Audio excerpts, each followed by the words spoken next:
Welcome to heCast, the official podcast of He Changed It. As always, I am Mike Chisholm. As always, I'm so excited to have conversations in our podcast, the podcast for men. That's what heCast is. It's the podcast for men, hearing people come on and tell their stories, ways that they have changed something in their life, moved from here to there.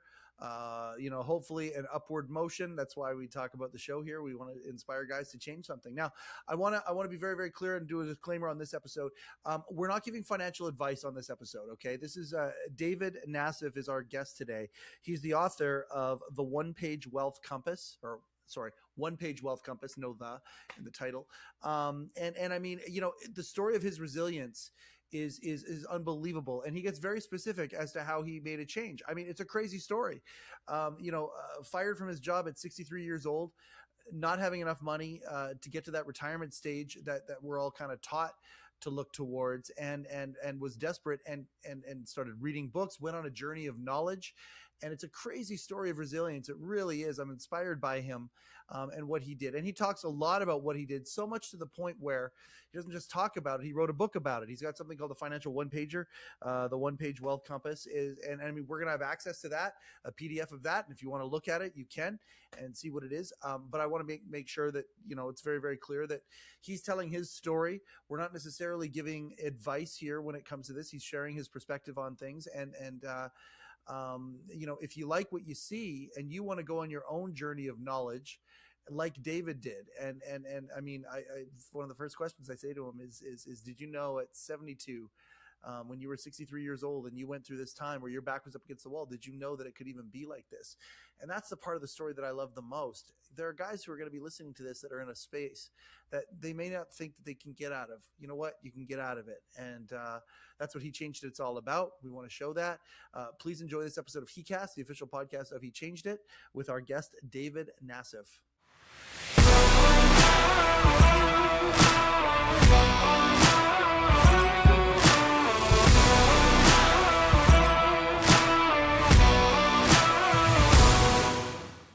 Okay, David, I just, before we start here, I got to say, I love having all the different professionals that we have on here. And this will be a broken record to those of us the people who listen to the show and watch this show a lot.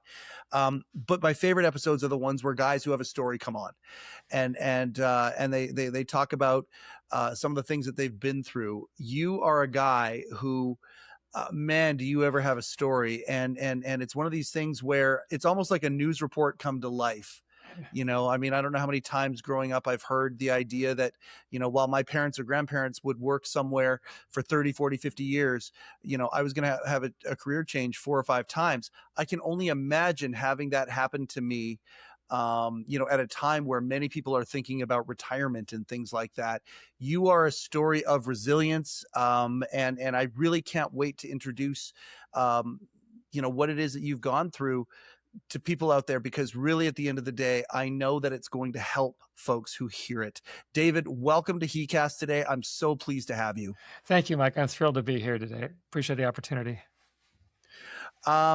Because when people go and search you, there's a lot of numbers. Most of those numbers are in the 60s.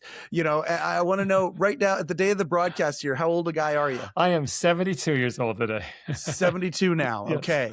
And that's important because at the end of the day, you look back at what you went through in your early 60s and where you ended up at 72.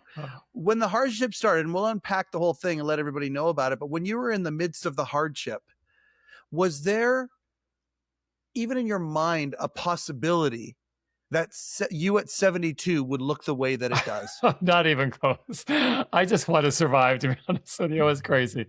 I never thought I'd be. I've never felt so free, so liberated, so happy, so mission driven in my life. And I just can't believe the change. It's amazing.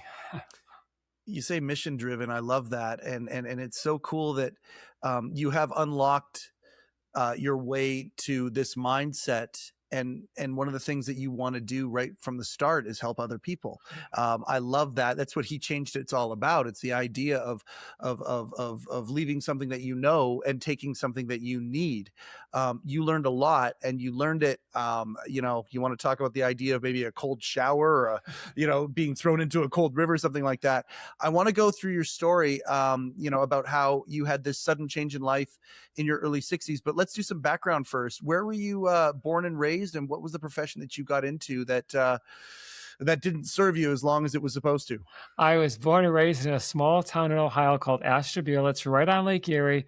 I always dreamed about going to the other side and getting to Canada in a little boat, but I never did that. So anyways, it was the perfect town to grow up in, great little hometown kind of place. Went off to college, became an accountant, found out I hate accounting. It's the most boring profession on the planet if it's not for your personality. I know a lot of accountants who love the job, Sure. and that's great.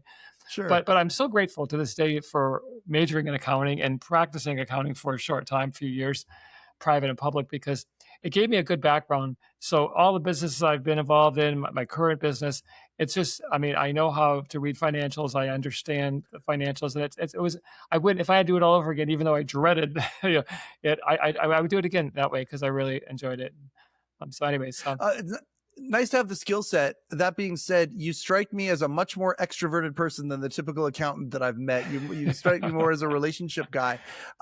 Did you move to becoming an entrepreneur right after you realized that this wasn't the career path for you, or did you go into the workforce as an employee? I went into workforce as an employee. I absolutely did that.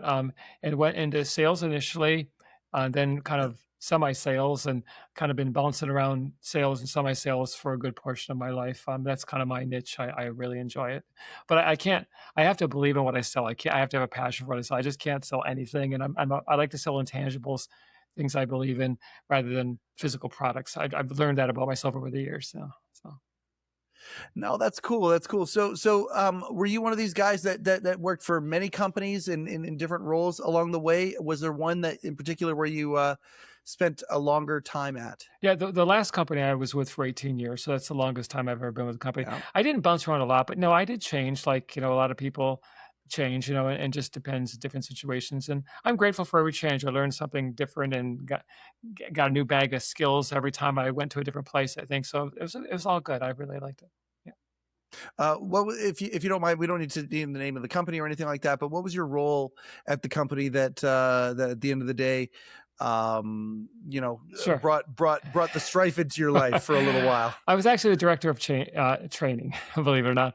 And worked with salespeople, worked with management people, that kind of thing. And went all over the country. It was a very large corporation, billion-dollar company. And it's a very good company. There's nothing wrong with the company. It's an excellent company, actually. Yeah. 72 right now. About 10 years ago, trouble started happening. Yeah. What was going on? Is it the typical story that we always hear? Downsizing. We're changing the structure of the business. What happened for you? I was 63 at the time, and after 18 years of the company, I got fired. It was not downsizing. It was not restructuring. It was not, and it was being fired. Okay, that was the deal. I was no longer needed, and that's I wouldn't wish that day on anybody. I did the math. And if we drained all of our savings and all of our retirement, we were scheduled to be broke by 65. And I'm thinking at this point, who's going to hire me at my age? When most people sit back, retire, enjoy the fruits of their labor, we would have been, I don't know where we would have been. But that wasn't even the hardest part, Mike. The hardest part was driving home thinking, how am I going to tell my wife, Mary? We had been married at that point for 30 years, and she did not deserve the mess I just threw our life into. So anyways, after a couple months of dead-end job searching, again, I tell you, my heart wasn't in it. I did not want to go back to the corporate world. I did not. Yeah. That's the last place I wanted. But I had to put a roof over. I had to have food on the table. We were going to be broke, so I didn't have the luxury of saying, well, I'm going to try something different. So but nothing was happening. All the companies I interviewed with confirmed that the first company that fired me did the right thing, that I was of no value anymore to anybody. So we don't want you. And they were right about you. They said it much more politely. No one said it like that, of course. No. Yeah. And I'm thinking, oh my gosh, what am I going to do? Here I am. And I wasn't going to crawl up in a ball and just go away. I had to make this. I had to do something. I had to make this work. I couldn't do this to my wife. I couldn't do this to our family. So I decided to take a huge risk. and I went to work as an independent sales agent on straight commission. No salary, no safety net, no benefits. The first months were brutal, cold calls, constant rejection, rookie mistakes. I heard more no's in that period than I think I've ever heard in my life. But like I could reflect back on it now. At the time, it was like really traumatic. But looking back on it, I really believe all those no's, all that resistance I was getting was necessary to build the mental muscles I needed to punch through that dark period of my life. After 10 months of grinding, I hit an incredible milestone. I was suddenly making more money than my good paying 6-figure corporate salary. And for a brief moment, I felt like we made it. But I thought, wait a minute, we didn't make nothing. I've been making good money for 40 years. And look where it got me, on the verge of financial collapse. I said, I need to do more than make money. I need to learn how to build wealth. And I didn't know how to do that, obviously, for 40 years, if this is where I'm at. So I decided I couldn't waste. Okay. Hold on. Let's put a pin here. Okay, that's fine. To talk about what it is that you did. I want to go back because there are guys listening to this right now that are in the pit. Okay. And you brought up some really, really crazy points that are just so relatable. The primary audience of this show are men or women who have a man in their life they care about. And the idea of some of the things that you said, we got to put a roof over our head. And you talk about that. I don't imagine that once you get into your 50s and 60s and 70s, that the provider thing that's hardwired into men goes away. And I want to talk about, one of the things we're going to talk about today is resilience. And the idea that you're 63 years old and the idea of not being able to provide. I want to go to that moment for a second, because yes, it's great that you jumped into solution mode and you ended up with a solution that was well beyond what you ever thought it would be. But can you put yourself back into that place still to this day? Is that one of those places where it's a core memory and one that just won't go away? Well, let me tell you something. As bad as that situation was, and it was pretty bad, that wasn't rock bottom for me. Rock bottom happened about maybe a month or a few weeks after that. And let me explain. It's very brief, but I was sending out resumes. Nothing was happening. People who were talking to me were like, forget it, we're not interested, which is fine. I understood. And one day Mary said, honey, I want to conserve money. And so there's a big sale at this one particular grocery store. And I was wondering if you can come with me so you can help me bring the groceries home. Well, I had nothing else to do. So I said, okay, sure, why not? Sure. I get to the store, Mike, and I know this isn't true, but I felt like this. I walk in and all I saw is women with babies in baby carts crying. I felt like I was the only man in the store. I felt like, what the heck am I doing here? I should be working, providing for my family, not in some grocery store in the middle of the day, in the middle of the week. And I felt like I had the sign on my chest, the biggest loser. I really felt that way. And I remember when Mary was checking out and I'm waiting for her at the end of the cash register. At that moment, it was the most hopeless feeling I ever felt in my life. I wanted to scream. I felt like I had this mental corporate straitjacket on that I couldn't get out of. They threw me out the corporate life, but I still had this image of, hey, I'm a corporate guy. I drive company cars. I've got to fly in the private jet multiple times. Yep. I got the 6-figure income, and that's who I am. And they grabbed that from me, and it's not me anymore, but I still felt like it was me. And I felt so frustrated and so desperate. And I wanted to, like I say, scream and run away, but where is it going to run away to? What was I going to do? That night, I realized something. I realized that it was the corporate world told me I was clearly of no value to them anymore. End of story. And I said to myself, okay, I need to let the person inside me who's been hiding, who's been nervous, he needs to come out because we need to fight this thing. And I need all the energy I can get. And so anyways, that's when I decided I need a new path. I need a new compass. I need a new direction in my life. And it wasn't the old corporate salary and corporate position that I had. And that's when I said, okay, things have got to change. And that was that night, that's when I said, okay, that's it. I'm not going to. So that's the rock bottom moment. And you've tapped into the other thing that I wanted to ask you about, so the provider part, because there's there is that thing inside of us where we feel that we have to provide to protect And as much as certain eras of society are saying to us that that doesn't exist, well, no, I think it's a biological hardwired thing that we have. Yeah. And the other thing too, which I think is really important, David, is the idea of purpose. Yeah. We talk about this. The reason He Changed It exists is because of these pain points that exist in men that are many times either stigmatized or they're ignored. And purpose is such a major one. And Yep. the idea of feeling useless, what that can do to a man, and what that can it can lead to all sorts of stuff. I gotta ask, like, I love that you were able to have this moment of realization in that rock bottom moment. At the end of the day, I know the answer to this question, but I'm going to foreshadow it. It's yes. Are you grateful for that moment? Because yes, that moment is the Oh thing that my was able to gosh. catapult you to this new mindset. I know that already, and we're going to get to that. But really, at the end of the day, I got to know, like, as your purpose was brought into question, along with this, the not being enough, providing all of those things, the idea of that, was there any lingering stuff? Was there depression? Was there anything that that was this was a catalyst for, that you were feeling during this time? I went from numbness, not even realizing what happened, Okay, great. Yep. to oh my gosh, stress and fear, like I got to do something. And I'm sure there was some depression there, but I really didn't have time for that. I'm a pretty practical person. I says, that's not going to get me anywhere. And I'm not saying that depression isn't a real thing in life, and it is for sure. And I'm not saying I haven't ever been depressed, because we all have this, at least been down or whatever. But I couldn't spend much time there because I had a very short runway, Mike. I mean, I wasn't 23 or 33 or 43. I had more like a helicopter pad than a runway, and I didn't have time to be thinking about, okay, what am I going to do? I had to hit the ground running here somehow, and I didn't know where to run to. I didn't know what to hit, that kind of thing. So, no, but I also feel like, some people have said to me, boy, that company, they stabbed you in the back. No, I don't think they stabbed me in the back. They had every right to fire me. No one owes me a living. No one owes me a paycheck. That's not right. I mean, they had the freedom to fire me, and it looks like at this point, looking back on it, it was a gift they gave me.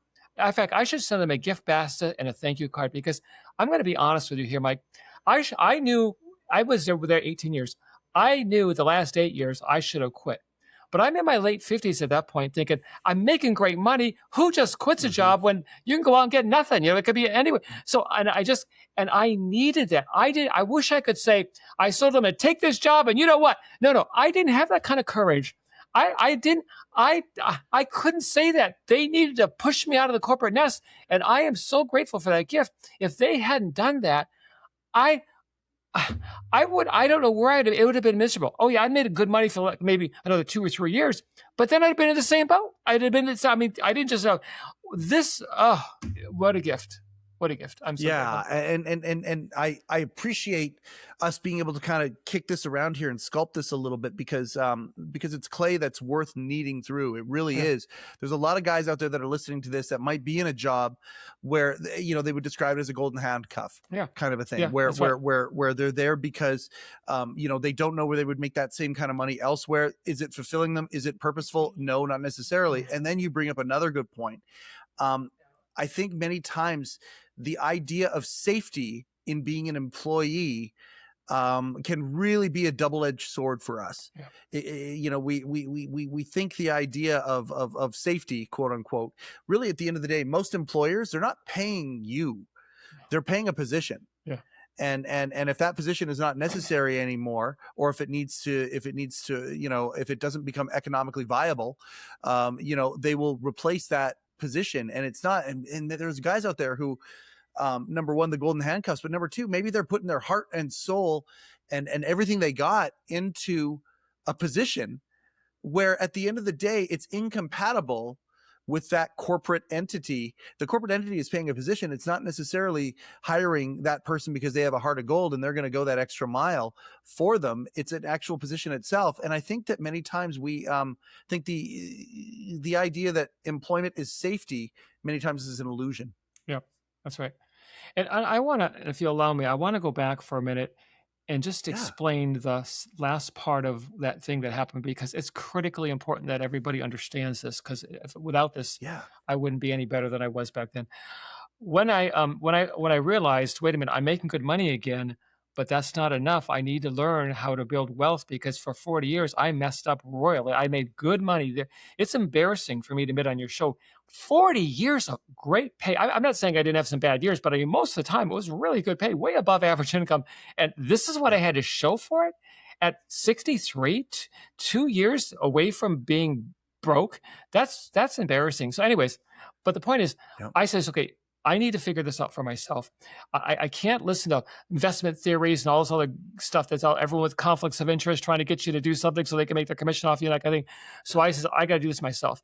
What I did is I dug in. I read 21 books on regulating to personal finance, listened to 13 podcasts consistently on the topic of personal finance, read blogs, newsletter. Every time I got a good idea, I put it on one piece of paper. I kept putting it. When the paper filled up, I had a commitment. I'm not going to have more than one piece of paper, because I need to keep this easy, because I have a company to run. I can't be watching Wall Street. So I got a better idea. I would take the worst idea off and put a better one on. Okay. I kept refining it until it was a real set it and forget it approach. Okay. Once I got that in place, I could take all my mental energy and mental focus and I could put it on the company to build that thing up, because this was on autopilot in my financing situation. Okay. So what happens is, 6 years later, I did what I thought was impossible. From terrified, and I mean terrified, Mike, of being broke, to a 6-figure portfolio and real financial freedom. I now know it is never too late to rewrite your story. Because if I can pull that off starting as late as 63, anybody can, I believe, with the right direction. And that second piece is so important, because I could have kept on working and doing what I did for the first 4 years. But no, I need to make 2 changes. One, in my employment, I wasn't at ground zero in employment. I was at a -10 in employment. Nobody wanted me. Okay. And then I had my wealth building skills. Those were pretty much zero, or maybe even closer to -10. So I had 2 fronts that were really working against me in a major way that I had to battle. Because if I hadn't done both of them, Mike, I wouldn't be sitting here with you today, and I wouldn't be in the kind of a situation I am today. No way, no how. So where did it start? What was the first book? Do you remember? Did it start with a book? Did it start with a podcast? Yeah, what no, was the keystone that started the avalanche? I can't honestly say I remember the first book, but I do remember going through a couple books and thinking, wait a minute, halfway through I said, this isn't what, I shouldn't be reading this book, because I could see the conflict of interest. Okay. I could see they were pitching something they weren't really giving. But when I read people from like Jack Bogle, founder of Vanguard, or several other people who are very famous people, very wealthy people, and they aren't pitching nothing. They're not trying to sell you anything. That's where I got there. And then once I had a couple, 3 or 4 really good books, then I started to seeing a pattern. And once I started seeing this pattern, I knew instantly if a book was garbage or if a book was really something. And that's when I started to really. So I didn't just read 21 books. I outlined them. I highlighted them. I summarized them. I mean, this was real. I mean, this was my life was on the line here. My family's life was on the line. I got really serious really fast.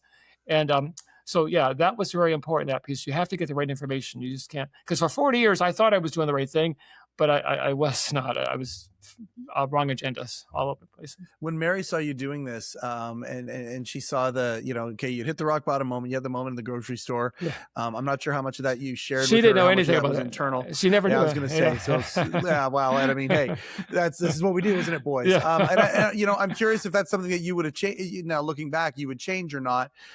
Many times we do that. We're quiet. There's a lot of guys who are quiet listening to this podcast right now. That's what they're, and by quiet, I don't mean while they're listening, they're being polite to us. I mean in their life, they're quiet and not saying anything. But that quiet life of desperation, this is why He Changed It exists. It exists because, the World Health Organization calling men's mental health, one of the number one silent crisis in the world, is because we keep it in. But I'm curious though, as you realize that you can't focus on the problem, you need to start focusing on the solution, and in a big way trying to aim your ship towards the solution. Did your family notice that you were in this place? Were they like, oh no, he's just coming out of a place of desperation? Did they see the focus? What was the reaction as you started this metamorphosis? Well, I remember when I came, I never told you what happened when I came home and talked to Mary, but I came home, I told her I got fired. And I tell you, one other thing, I got so lucky when it came to marriage. I mean, my wife is unbelievable. And she was so supportive. And she said, her immediate reaction is, honey, I don't know how you're going to do it, but you're going to figure this out. I believe you. I have faith in you. She has more faith in me than I have myself. I mean, I'll be honest with her. But here's the thing. We were been married for 30 years at that point, and I looked in her eyes, and I could see concern. She tried to hide it. She tried to be, oh, honey, I know you're going to, and that broke my heart. That when I saw that concern, I said, I can't do that to her. I just can't do this to her. I got to do something. I got to figure this out. And that's, I don't know. I'm sure. I'm sorry if you asked the question. I just went off. No. I'm just curious. Okay. So that happens. That's the catalyst, right? Yeah. And then suddenly you're reading and you're writing and you're doing these things and whatnot. Could she tell that something was brewing at that point? Did you know that something was brewing that point, or was it just literally stumbling forward? Well, here's the thing about it. About the same time this happened, okay, the same time this dark moment happened in my life, I came across a true story that it's very brief. I'd like to share it because it really, it totally changed my direction. I mean, it just, okay, here, the scientists at the Max Planck Institute did an experiment. What they did is they placed people in the center of a dense German forest, and they told them to walk in a straight line to the edge. Now, these were confident and capable people, but when the clouds covered the sun and they lost their point of reference, the GPS tracking they were wearing showed they were gradually starting to walk in circular motions. Some of them were ending up right back where they began, and yet each and every one of them was absolutely convinced they were walking in a perfectly straight line. Mike, that is my life story for 40 years. I was working hard, making good money, doing what I thought was the right thing, but ultimately going in circles, ending up on the verge of financial collapse. When that happened, I said, I need a compass.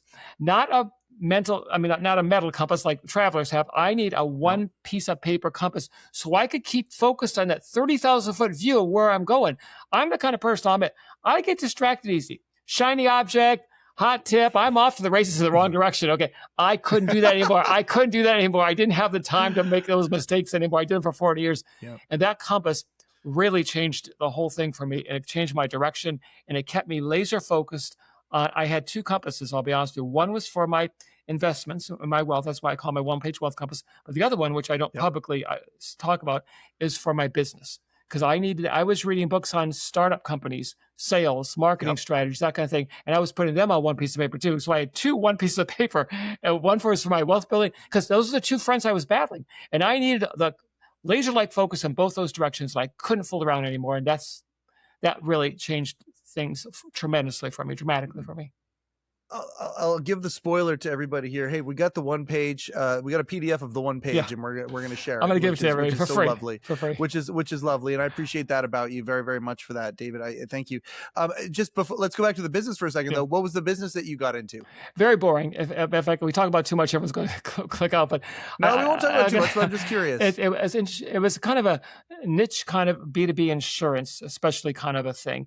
A very hard market to break into, but if you can break into it and do well in it, you do very, very, very well. And that's on the life side, or on what kind of insurance? On the life side? No, it's a business kind of thing that they sell to consumer. I'm kind of like the middleman that supplies some of the product, and then businesses sell this directly to consumer. So, and so that kind of thing. It's like I say, it's very boring, but it's very lucrative. Yeah, well, there you go. Okay, fantastic. So, well, and that's the other thing too. I mean, if there's a message in that, it's multiple streams of income. Yeah. And the idea of that, and I believe it was Jim Rohn. It might be this is a paraphrased version of it, but you feed your family during the day and you work on your fortune at night. And I mean, there's a lot of guys, talk about these people with the golden handcuffs, and you think that one income stream is gonna keep you going forever. Yeah. Until the day that they say, "Oh, you're not needed anymore." But, and do you have something? Where's your parachute? Your emergency chute. Yeah. When it comes to that, and the idea of multiple streams of income. I mean, that's also very, very smart. So you got these two pieces of paper. The one on the business side, okay. So there's something that you're developing, and you realize that there's potential there. But the other one is the one we want to talk about here today, because it's more of a universal thing. Yeah. And it's what your book is based on, and all of this sort of stuff. And again, very short period of time. We're talking a decade, and not even a decade at this point here, from the moment at the grocery store to where you are right now. Yeah. At your beautiful place in Arizona there. Let's go into that a little bit. Let's as you're building these two compasses, what are some of the things that you're learning? Well, I'm learning that if I don't create a financial foundation for myself, I am going to be on shaky ground forever. I just hope everyone gets this message. I don't care if you work for a corporation. I don't care if you're an entrepreneur. I don't care if you're somewhere in the middle. I don't care what the heck you're doing. If working for the government, I don't care. Okay. If you're not building your own financial foundation, you are on very shaky ground, no matter how secure your job is, no matter how many benefits you get from the company, no matter how wonderful things are. You have got to be doing it twice. I am now, like, I'm making more money than I've ever made in my life in my business. I mean, I was making good money at the corporation, much more. Okay, much more. Okay, but there are many years where I make more money in my investments, that portfolio grows greater than my total gross annual income. This is what I'm saying. I have two, and if the only reason I'm working right now is I love my job. I mean, I don't want to get. I said it was boring product, but I love my clients. My son has joined my company since then. I just love working with him and mentoring him and that kind of thing. But it's a passion. But but the thing is, I take very serious the wealth building parts, and it is on autopilot, so I don't take much time at all, and practically no time to do set it, forget it. Yeah, aspect. exactly. Yeah. But if you're not doing both, you're kidding yourself. No one's going to come and save you. No government, no charity, no extended family members. They aren't going to. And I didn't want any of that help. I'm not saying it's wrong to have that help, but I didn't want it. That wasn't for me. Okay. I'm going to do this. And so please, if you don't get anything out of our discussion today, you've got to start that piece. And just putting a little bit of money in your 401k isn't enough. You've got to understand a bigger picture. And I promise you, that's really critical. Oh, I appreciate you saying that, and there's a lot of guys who are on that autopilot. They're you know, and the idea of getting self-sufficient, whatever that looks like, isn't necessarily even on the radar. And I mean, you know, so a lot of guys, you gotta the thing about the desperation place that you were in. You know, you suddenly realize you got RAM, you got resources that you didn't even realize you had because of your back was up against the wall. And there's a lot of guys right now who their back is up against the wall in different ways. You know, they got the family and all the career, all that sort of stuff. They don't feel like they have any time. And really at the end of the day, I want to talk about that. Like, as you're learning this new skill, it doesn't seem like, yes, it seems like you did a lot of the heavy lifting with the books and the podcast that you were listening to. But at the end of the day, it doesn't seem like you devoted your entire wealth of time that you had to doing this. It feels like you did it along the side of all the other areas of life as well. Yeah, I did. And I know this is not a financial show, but I would like to share with the listeners, if I could, just the results of that, just so they can see the tangible things and with tips too. So I'm just telling, okay, what I did in a 6-year period is I doubled my portfolio 3 times in 6 years. That is unheard of. If anybody in finance will say, Dave, that's not possible. The market didn't increase that much. Well, let me tell you, I wasn't day trading, wasn't chasing crypto, wasn't trying to time the market. I was doing the opposite of that. I was doing something so boring it put you to sleep. Okay. The key thing is here, when the market was down, Mike, I was thrilled. When other people were panicking and selling, I was buying more shares at discount prices. My only regret was the market wasn't down more during that 6-year period. But let me tell you what surprised me the most was the math. There's a thing called the rule of 72 in finance. And what it says is if you're getting a 10% return on your money will double every 7.2 years or roughly 86 months. Once I got my compass in place, my first double occurred in just 30 months. Second, 13. Third, 29, for an average of 24 months, way less than half the 86-month time frame. Whoa. But it wasn't the returns that was the secret, Mike. I learned 3 things that if your listeners hear nothing else but this today, it'll be worth it. Okay. Number 1, I learned, and this sounds trite or whatever, to pay myself first. But I did. I took the money off the top. When I pay myself once a month, that money I take a percentage of that off the top and put it aside. Okay, that's for savings. Okay. The second thing I did for saving, you pay yourself so you're taking that percentage and you're putting it into savings. But then what I do with that savings is I then invest it. Okay. And what I do is I put it in the right kind of investments. For 40 years, I was in the wrong kind of investments, and it was just disgusting. Let me tell you right now, I'll just disclose what they are. I invest in strictly low-cost index funds, and I only invest in 2. Mike, that's how complicated my system is. 2 of them. One of them, I own every publicly traded stock in the United States, okay, everyone, in one of my funds. The other fund, I own every publicly traded stock outside the United States. So I literally own every publicly traded stock on the planet. For me to go to zero, the entire world economic system would have to collapse to nothing. And if that happens, we got bigger problems than money, okay? So I sleep very well at night. I'm not chasing crypto. I'm not trying to time the market. I'm not doing any of that stuff, okay? And the third thing I did was I used market volatility to work for me instead of against me. Too many people are buying high and selling low, which I did for 40 years. So I'm not pointing any figures here. Because the emotional, and that's, they're doing emotions. Okay. I got off that deal and I learned how to invest in the right kind of places and wisely. Here's the crazy thing. If you were to go to a department store and they had a big sale, 50% off, would you go up to the clerk and say, hey, I don't want no 50% off. When's it going back to full retail? That's what I want to buy. That thing. No, you wouldn't. You'd be crazy. But yet people do that in the market all the time. Oh, the market's down 50%. I got to get out. I got to get the cash. No, that's the time you want to buy more. You don't want to buy less. Right. For 200 years, every time the market has went down, it has not only fully recovered, it's gone on to reach new heights. 200 years of data is good enough for me. I'm very comfortable with that, okay? And that's the deal. I learned how to build wealth twice as fast with half the risk, and that piece is important, half the risk, and put it all on autopilot. Let me tell you how long it takes me to invest every month. 5 minutes. What I do, when I pay myself once a month, I take, as soon as it hits my check account, I take a percentage and goes right into my investment account. Some of it goes to the U.S. fund. Some of it goes to the international fund. I click out. I'm done. Less than 5 minutes. And if I got a standard paycheck like a lot of people do, you could set that up on autopilot. You wouldn't even have to take the 5 minutes like I do, but I have to do 5 minutes a month. Okay. And that's it. Then I have full energy on things I enjoy, like building my business, time with my family, volunteer work, all the kind of the books, sharing it with people to help them on their paths to financial freedom. I don't have to think about my investments anymore. It's out of my mind. Everything that you just said, the three things here, that's on the one pager? Yes, it is. It is. Both in the one pager in the book, I promise you. So you're going to get it for free today. No, we're going to talk about that. Yeah. We're and I gotta be really careful when it comes to licensing and things like that. Like we're not. What we're doing is we're recommending that you get educated on things. That's right. That's the whole thing. What it is that we're doing here. You get educated, and that's what you did. You got educated. You took that education. You boil it down to some very, very, very simple concepts. Yep. Like one of the things that I appreciate about what you just said. I understand everything that you just said. Okay. And I think that many times when it comes to finance, even though it is such an emotional, it's such an issue when it comes to stressors. It's the number one cause of divorce. I've read that. I've read all sorts of stuff. I think a big chunk of it is that a lot of people don't understand how it works. And what I'm hearing from you is that it's actually a lot more. It can be a lot more simple than what people might think it might be. A lot of people are intimidated by this stuff. No, let me tell you who wants to make it complicated. Wall Street loves complexity. They love you to be confused, and they're going to come in and save you for a little percentage of your money, okay? But the truth is, simplicity is for winners.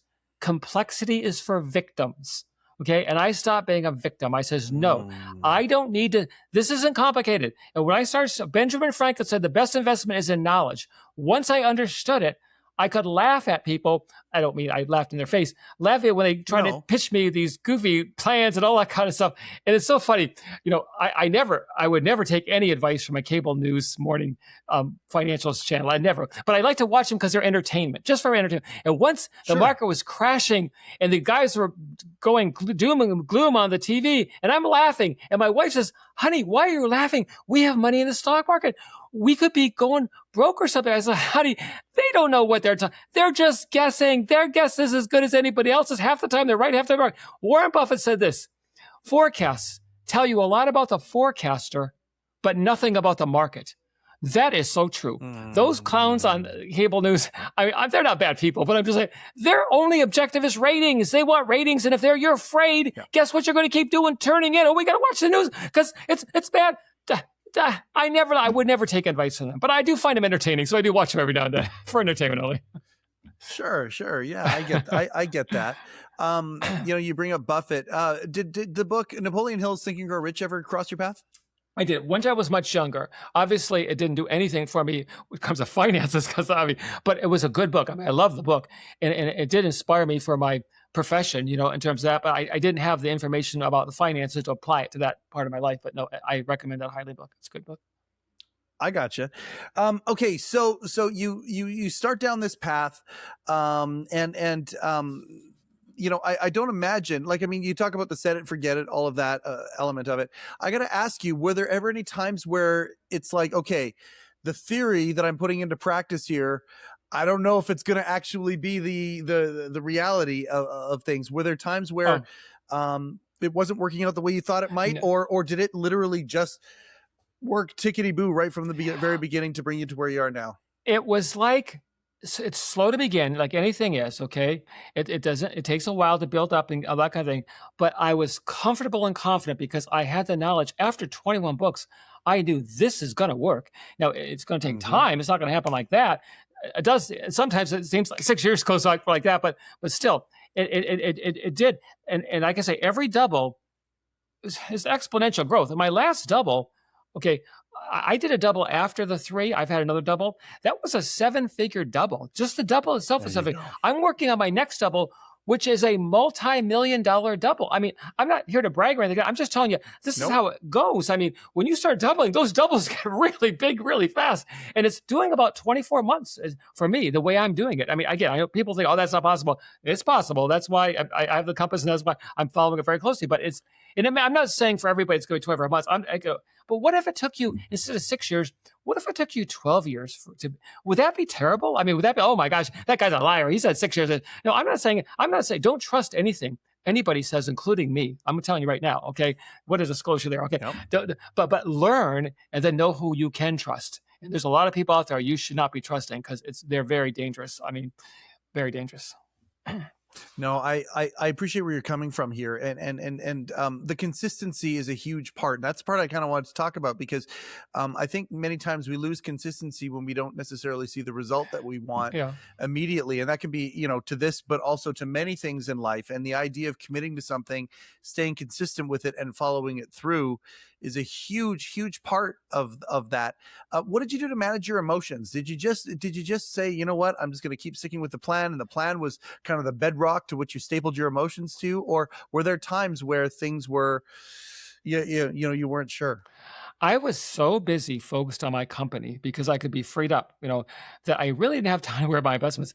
But I looked at like a flywheel. If you guys are familiar with flywheels, okay, they're very hard to get started. They're very slow, but boy, once they start picking up speed, it really starts moving fast, okay? And I knew I was in the early stages of the flywheel, so I just didn't worry about it. I said, okay, I'm not going to worry about this. I'm going to worry about my company and building that thing up. And that's one of the reasons I could go so fast is because of my company. I could take all my mental energy and focus on that and just put the money part aside. And it wasn't like I was ignoring it. I was in my system. It was a system, and it was working beautifully for me, and time proved it very, very.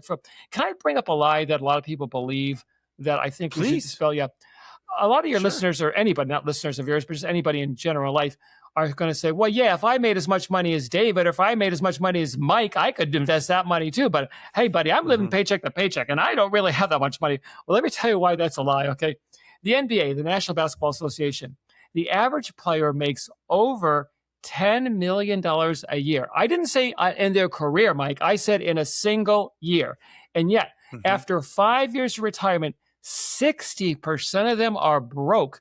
According to the Netflix documentary, broke. And the NFL is even worse. After only 2 years of retirement, 78% of them are either bankrupt or in serious financial stress. That's according to Sports Illustrated. Now compare that to Dale Schroeder, a basketball-loving carpenter who made average to below average income his entire career. And yet, he did one of the principles on the compass. He lived on less than he earned and invested the difference wisely. He ended up with a $3 million pot of money at the end. That's more than most NBA and most NFL players with their tens of millions of dollars.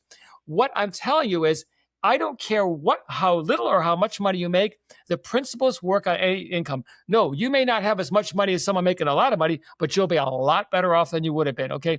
I discovered it when I made this compass is making money and building wealth are two separate sets of skills. Most of those professional players, Mike, they were pros at making money. I mean, how many of your friends make over $10 million a year? Probably not a lot of them, okay? But yet, most of them, not all of them, were terrible at building wealth, myself included. I never made that kind of money, but I'm just saying, the Dale Schroeder, he was not, let's be honest and brutal, he was not very good at making money. He really wasn't, okay? But he was a master at building wealth. And so there are two separate skill sets, and that's why I had two compasses, one for building wealth and one for making money, because those are two different things. I love that you made that distinction, and because guys who are listening to this are like, okay, like you, it's not that you put your mortgage payment into something hoping that it was going to turn into something. No. You know, that's not what it was. The idea, again, feed your family during the day. That's the making money part, right? You got to figure out how to pay your bills, and then work on your fortune at night, whatever that fortune is, whether it's a side business, whether it's an investment portfolio, whatever that is, right? Something that's going to do. And the idea of the distinction of those two topics, very, very, very important. At what point did you start sharing the one pager with people and getting the idea that it's like, you know what, I think I got a book in me about this. I think I got you know, I've got something to show others about, because really at the end of the day, you start getting to this place where you're out of the red.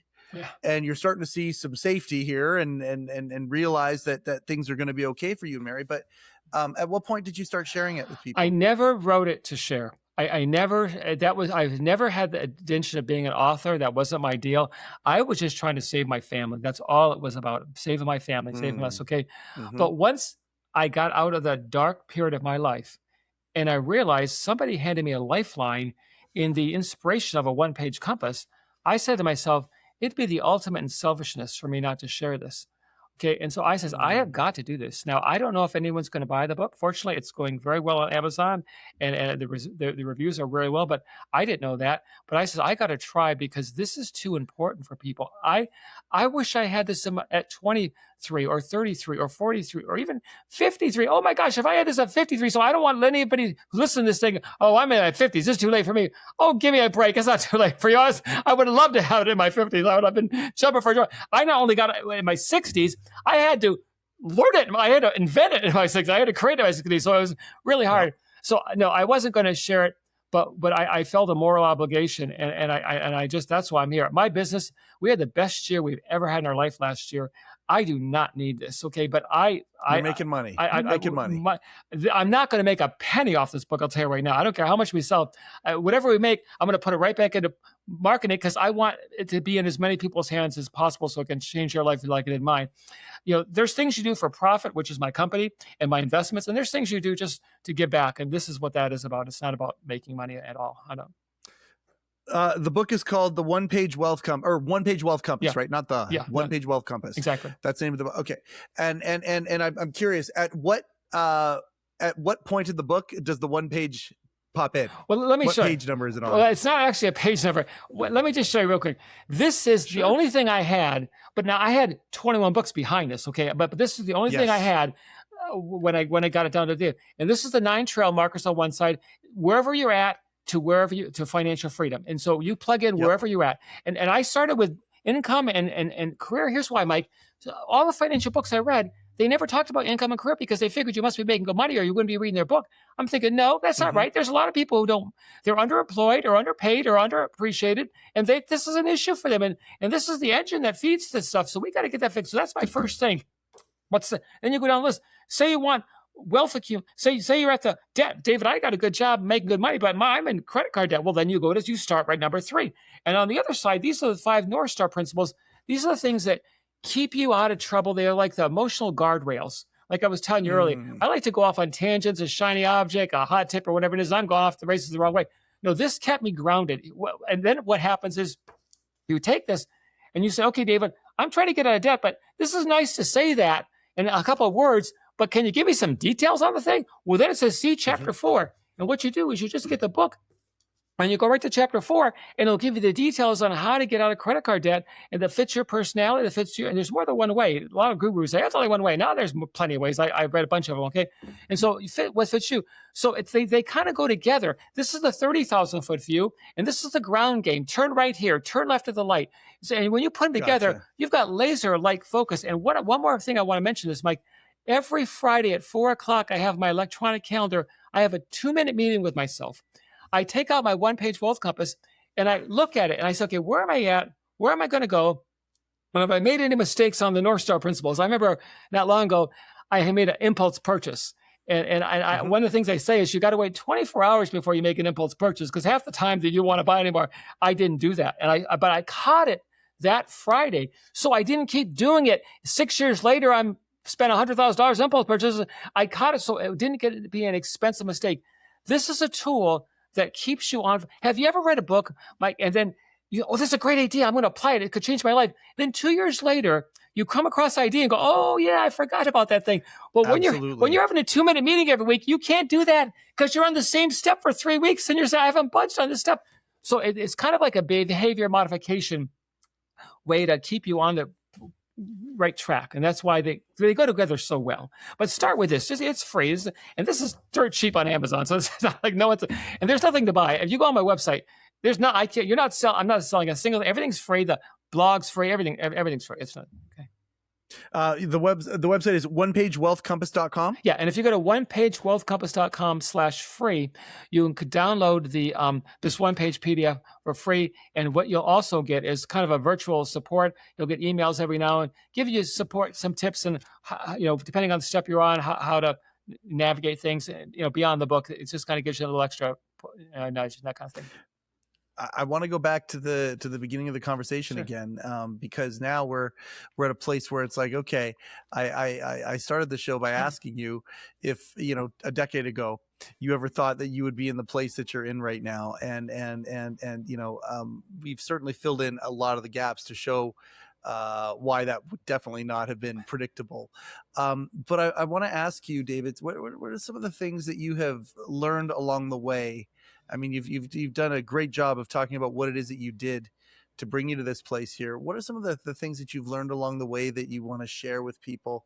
And it can be related to, yes, the strategies of what it is that you did, but it could also be, things that you learned about life and things like, I mean, one of the things that clearly, I feel like you've learned, and I don't want to put words in your mouth, but you are not the position, or you are not what the corporation taught you were. You were something way more than that, and that's something that I feel that you've learned. I don't know if that's the case or not, but what are some of the things that you've learned along the way? One thing I've learned is the game isn't over at 63.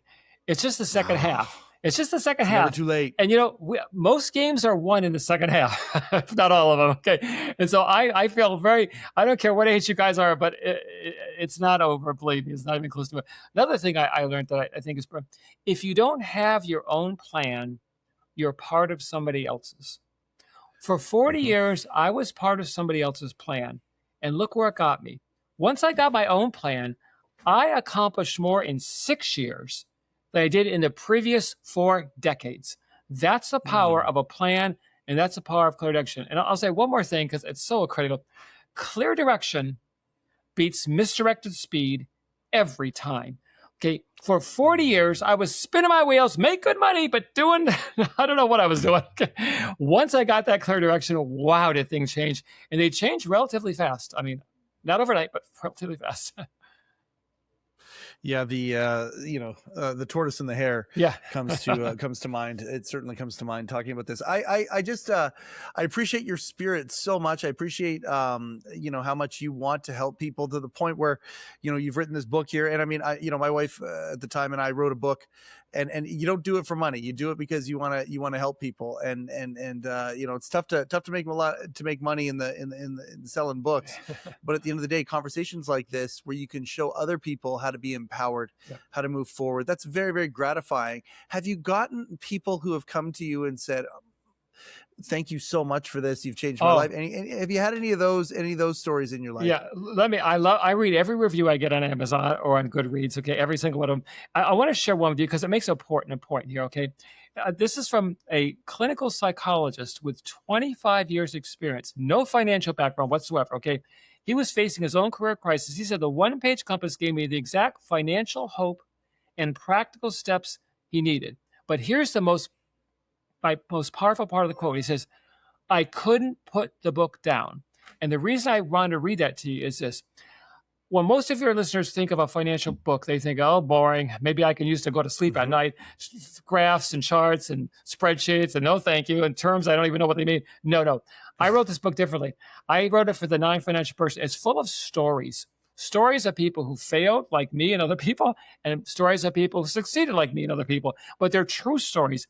And when you read them and you read the what not to do part of it, and you read the story about what to do, then you read the principle. People are saying, now I get it, David. Finally, somebody said it in a way that I can understand it, And that's why when he said I couldn't put the book down, because I tell you, I look at Goodreads, I mean, not Goodreads, but KDP, they tell you on Amazon how much on the ebooks, how much people read. They're reading the book to the end. So many people read a chapter or two, and they go on the next, but no, they're reading the whole thing because the story is just, you just can't help but understand it and really get involved in them. So that's important to me. I didn't want to make another financial book that everyone would go to sleep on. And it's not for financial people. It's for you and me, average people. They're not Wall Street people. I love how animated and excited you get at this. Like it's super cool to see you. Again, I don't know how else to describe it other than childlike. You've got this enthusiasm for life, this zest. It's brought you back. It's a beautiful story. I just thank you so much for sharing it and not keeping it to yourself. Thank you so much for the idea that you're able to kind of see what it is that you went through, and you're really devoting a tremendous amount of your time to helping people avoid what you went through, and using that story again, if you want to simplify it, turning a negative into a positive. You've done that in a multi-layered way, David. I just can't thank you so much. Thank you so much for coming on heCast today and telling your story. Any closing thoughts before we end this episode? No, I just like to encourage everybody, just for yourself and your family, and just to download the free one-page PDF, onepagewealthcompass.com/free, and just check it out for yourself. Don't spend a penny, just look at it and see if this makes sense for you. And if it does, great. And I'm here to encourage you, and I wish everyone the best. Oh, thank you so much. This is why we do the show, everybody. We do the show to have to share perspectives on things, and hearing David share his perspective of where he was. I mean, there's a lot of guys who might not necessarily be at the place that you want to be. It's temporary. Everything is temporary. It's not lip motion. It's one of those things that's true. I'm not saying it's easy, not minimizing what people out there are going through, but everything is temporary. And with the right set of steps, whatever the place you're in right now that you don't want to be, the right set of steps, you can move and you can completely do a 180 and transform your life. David is an example of that. I just want to say thank you very, very much to everybody out there who's downloaded the app. If you haven't downloaded the He Changed It app yet, what the heck are you waiting for? Go to hechangedit.com and check it on out. This has been another episode of heCast, the official podcast of He Changed It. My name is Mike Chisholm. Go change something.